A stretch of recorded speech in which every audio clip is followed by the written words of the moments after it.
Darren, thank you. Now, it's been a week of carefully staged pictures that have not only told political stories, but have also become the story.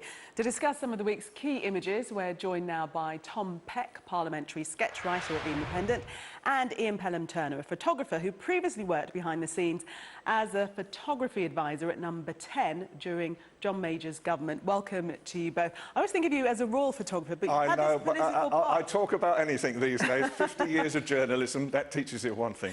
So what is the perfect political photograph, and what message are they trying to convey?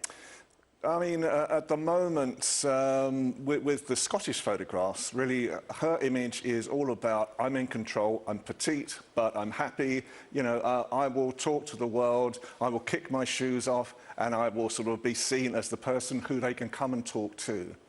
Theresa May, on the other hand, is very robotic, you know, stood behind this huge desk. It looks like sort of something off stargazing, you know, one of the sci-fi movies.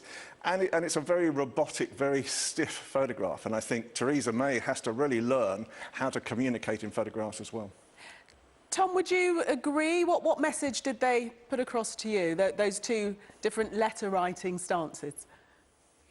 Well, the message they intend to put across is the message that's been described. But in my opinion, the message that they do put across is the same, which is that these people are both quite weird in the sense that, which is shared with a lot of politicians, in that these pictures mainly, first and foremost, go up on their Twitter feeds. And if you look at the Twitter feed of a normal person, what you find is pictures of funny cafe signs that they've seen or something that their kids are doing. And if you look at a politician's Twitter feed, usually they don't really know how to use it, especially Theresa May. And what you see is a list of photographs of themselves taken by professionals. And I think all they really convey to a real person is that they're completely bogus. Well, it's very much created, isn't it, Ian? Very much a created scene that we're seeing there. But it's nothing new. If we look back to a very similar picture with Margaret Thatcher, she was doing this a long time ago. Absolutely, but Margaret Thatcher, I mean, you know, I look at the difference between the socialists and the Conservatives. And on the whole, the socialists tend to be much more photographic savvy than the Conservatives did.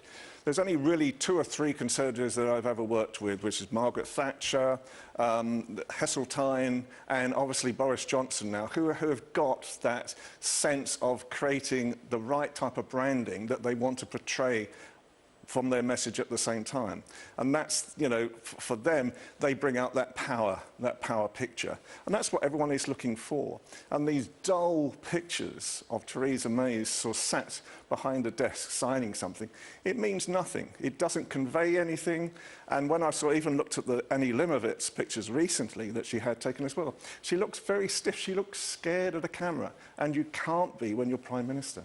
Tom, do you think that the Margaret Thatcher shot that we just showed of her on the couch with her knees up on the couch, did that convey a different message to the Nicola Sturgeon photo that we saw, which is almost identical pose? And what's the difference? They're very similar. I confess I'd never seen that Margaret Thatcher picture before today. But the point, really, you can compare the two pictures, but what you can't compare are the two eras. Margaret Thatcher has a picture taken of her signing some cabinet papers in 10 Downing Street, which is released to picture desks of newspapers, then they run it, possibly with a story, possibly not. Now, photographs do something completely different. They exist in a social media world, and they need to be much more user-friendly. I mean, I thought, actually, do you remember the Royal Family pictures a little while ago that they released, and that actually Kate Middleton had just taken them herself? Yeah. And I think in 2017, that's what politicians should be doing. I suppose we have to talk about Legxit, don't we? That picture that caused a lot of debate. What did you make of that as a photographer? And did the photographer know what would happen? No. Are you sure? I'm quite sure. I think I was just discussing it before I came on with Helen Shard, my other royal photographer colleague. You know, very much, I'm a feminist, first of all. Very much support feminism at the same time. And when I see things like that, that's ridiculous. My old newspaper used to be the Daily Mail. You know, so I know the type of cynical look they can put on a project at times. And so I think, you know, with Legxit, that was a very silly thing to do, because... On whose part? On the part, I think, of the newspaper. because we are going through a serious time at the same time. Yes, I think there will be elements of fun in the future. I mean, I can see before too long Boris in a tank on the tops of White Cliffs of Dover, you know, talking about how he's going to preserve, you know, the defence systems for Europe. But right now, that was quite a serious one. And so you've got to, you know, it's horses for courses, I think. And at times, putting out a message like that, I think it was demeaning to women. And it's demeaning to the role that they play as well. Tom, do you agree with that? To an extent, yes. I mean, where I sit in Westminster in my office, I share a room with lots of other newspapers, lots of other media groups, and far from it be for me to name who it was who was on the phone to their picture desk being told you need to the same picture, you know, you need to recrop this picture to show a bit more leg, and him slamming his phone down saying, God, they're a bunch of sexists.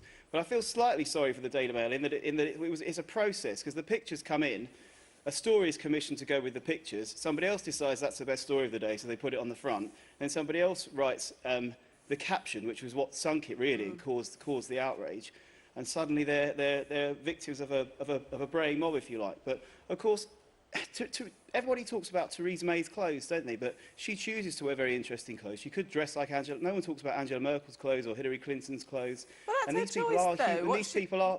What she wears is her choice. Yeah, of course. And she enjoys. Theresa May loves clothes, and that's good. And you do have to treat these people like human beings. Because they are. Well, yeah, exactly.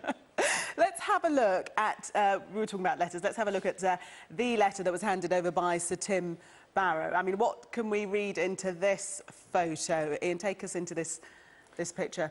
I think, you know, this is your typical Conservative picture. You know, it's safe, it's to the point, and doesn't say anything. And when I used to work with a lot of Conservative politicians at the Conservative cabinet, and I used to watch them, and they would go on places like this, and then they would come back to me afterwards smiling, saying, I did a great deal, but I didn't say anything. And that's what that picture says. But I mean, it is quite a serious point, though, isn't it, that this letter really changes our whole fortunes from that day on. It's a serious point, and I quite agree. But, you know, I remember sort of photographs going back to Peace in Our Time. Not that I took them, by the way, but, you know, where there was a much more sort of symbolic, much more dynamic picture. This is just your standard picture shots that, you know, that the Daily Telegraph will use, the Daily Mail will use, you know, and it's sort of something that sort of just stands the moment of time. Tom, do you agree on that? Does it basically bog standard shot, didn't really say anything, didn't tell us any more than what we can see? Yeah, I found that Sir Tim Barrow stuff on Wednesday morning quite interesting. I mean, before I covered politics, I used to cover sport. And if you go to a World Cup or to an Olympics or something, you see the efforts of the cameramen and the photographers to try and convey the sheer scale of these events, which of course they do a very good job, but they can never quite do it. And in politics, it always strikes me as being the other way around, because these are events of immense seriousness, of immense magnitude, but they are also extremely mundane. I mean, Tim Barrow on Wednesday morning with a middle-aged civil servant turning up to an office with a briefcase. I don't quite, and it's the gravity of the situation that makes it serious. I don't quite know how a photographer is meant to convey the historic moment of a letter being put in the hand of another middle-aged bloke. It's very difficult. Let's take a look at another middle-aged bloke, but an American one. He's the President of the United States of America, Donald Trump. He does tend to invite the cameras in when he has anything to sign, doesn't he? I love him. I have to Why? be Why do you love him? Because he is probably one of the best people to photograph. He's going to do anything. You know, there used to be a thing called the bounce when I worked with politicians, and the bounce is they came into the room, and before they could think about it, you would actually pick them up, talk to them, and push them into situations they didn't want to do, a la Donald Trump. You know, I mean, in the future now, you know, he's showboating constantly. I was talking to one of the American embassies the other day, one of the ambassadors. Every morning they wake up now frightened, because they don't know what the next text is going to be. So it's an interesting thing. I love him. Tom, do you think he's going to bring a lot more colour into the traditional photo of the signing of declarations, the handing over of letters, etc.? Well, Obama was pretty good news for photographers. He was incredibly photogenic, incredibly charismatic chap. Personally, Donald Trump, bad news for the world, but very, very good news for satirists, without any shadow of a doubt. Tom Peck and Ian Pelham Turner. Thank you very much for sharing your views on this week that's been full of letters flying forth. Thank you very much. Thank you. Thanks a lot. You're watching Sky News. Coming up, we join officers on the front line.